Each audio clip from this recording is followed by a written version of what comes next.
اعوذ باللہ من الشیطان الرجیم بسم اللہ الرحمن الرحیم اللہم صل علی محمد وعلی محمد۔ اکثر مومنین و مومنات سوال کرتے ہیں کہ کوئی ایسی دعا، نماز یا عمل بتائیں جو دعاؤں کی قبولیت اور حاجات کے حوالے سے مؤثر ہو، مجرب ہو۔ ایک نماز ہے نماز صاحب الزمان، بالخصوص وہ اعمال، وہ دعائیں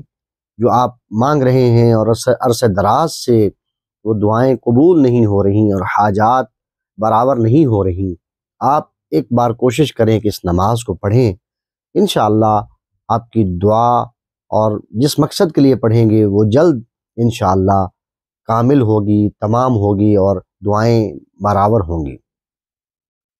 اس نماز کا طریقہ کار یہ ہے کہ 2 رکعت نماز صاحب الزمان ادا کرتا ہوں قربتاً اللہ، یا ادا کرتی ہوں قربتاً اللہ، خاتون پڑھ رہی ہے۔ جیسے ہی سورہ مبارکہ الحمد شروع کریں گے اور جب پہنچیں گے بسم اللہ الرحمن الرحیم، الحمدللہ رب العالمین الرحمن الرحیم مالک یوم الدین ایاک نعبد و ایاک نستعین، ایاک نعبد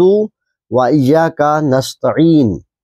یہ 100 مرتبہ پڑھنا ہے۔ اگر آپ احتیاطاً تسبیح اٹھا کے کھڑے ہو جائیں، کیونکہ ظاہر ہے کہ اگر آپ انگلیوں پہ گنیں گے ہو سکتا ہے بھول جائیں، تو تسبیح اٹھا کے کھڑے ہو جائیں،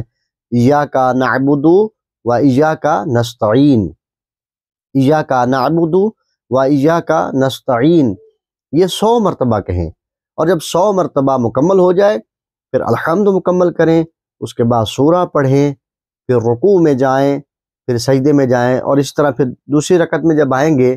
جب پہنچیں گے ایاک نعبد و ایاک نستعین، پھر یہ 100 مرتبہ پڑھیں گے۔ اور باقی جو نماز ہے وہ نماز صبح کی طرح، یعنی قل هو اللہ احد پہلی رکعت میں آپ پڑھیں، اور دوسری رکعت میں بھی اگر آپ قل هو اللہ احد پڑھیں الحمد کے بعد تو بہتر ہے، کوئی اور سورہ بھی پڑھ سکتے ہیں۔ اسی طرح سے جب نماز مکمل کر لیں تو اس کے بعد ایک دعا ہے جسے دعائے فرج کے نام سے یاد کیا جاتا ہے، اللہم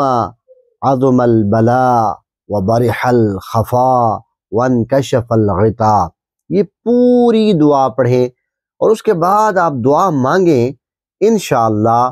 آپ کی جو دعا ہے وہ بارگاہ رب العزت میں قبول ہوگی۔ پروردگار ہمیں عمل کی